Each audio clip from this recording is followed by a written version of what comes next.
Oh, hi there. I'm Simon Rafe, and welcome back to Brown Bag Bible Study, the Bible study that you can do in your lunch break. Now, this is an introduction to Scripture, which will give you some information that you might not have known, and it will encourage you to read the Bible. But most importantly, it is presented in little bite-sized pieces, which are perfect to fit in with today's lifestyles.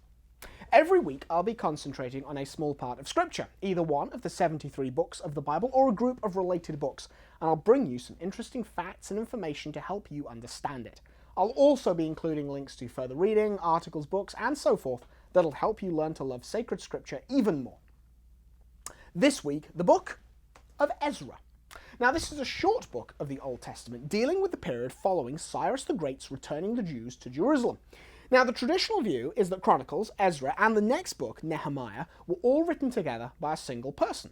More modern scholarship, however, has challenged this view, suggesting that the books have been repeatedly edited before their final form emerged around the time of Christ. It is certainly the case that the two books of Ezra and Nehemiah were combined together into Ezra-Nehemiah and only separated in the early Christian era, around the 3rd century AD.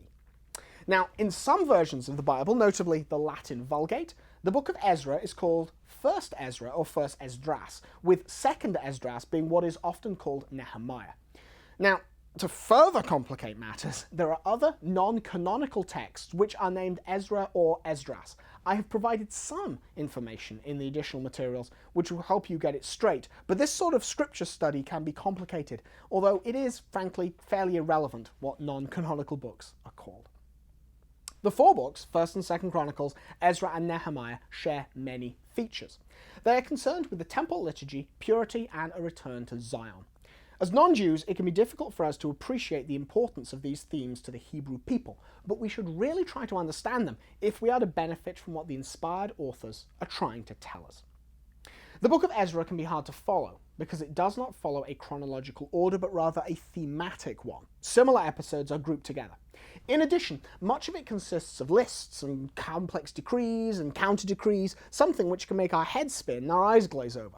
Now, you may find the additional materials of great value in helping you understand exactly what is going on in this book. Regardless of the complexity of the book, however, one theme stands out: the positive outcome of the return to Zion and the great favour enjoyed by the returning Jews.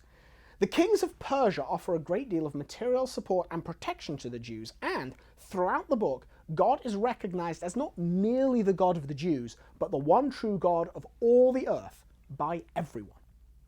As Catholics, we should read these positive outcomes, even if we might not fully grasp the historical intricacies, and we should treat them as a spiritual shot in the arm, a palate cleanser.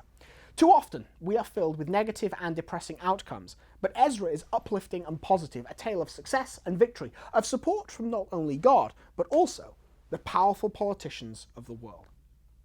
Now, we'll be continuing this theme next week with the book of Nehemiah, but for now, that's all we have time for. So until next time, read the book of Ezra and also the additional materials, and don't forget to check out the various basic training programs.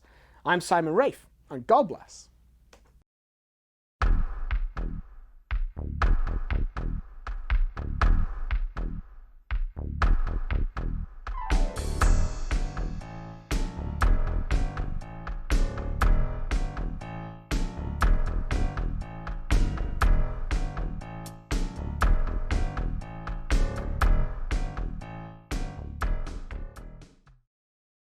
To learn more about the place of Scripture in the lives of Catholic Christians, I urge you to read Pope Benedict's apostolic exhortation Verbum Domini. The Pope encourages all Catholics to read, learn, and love Scripture, and to understand its relation to the Church.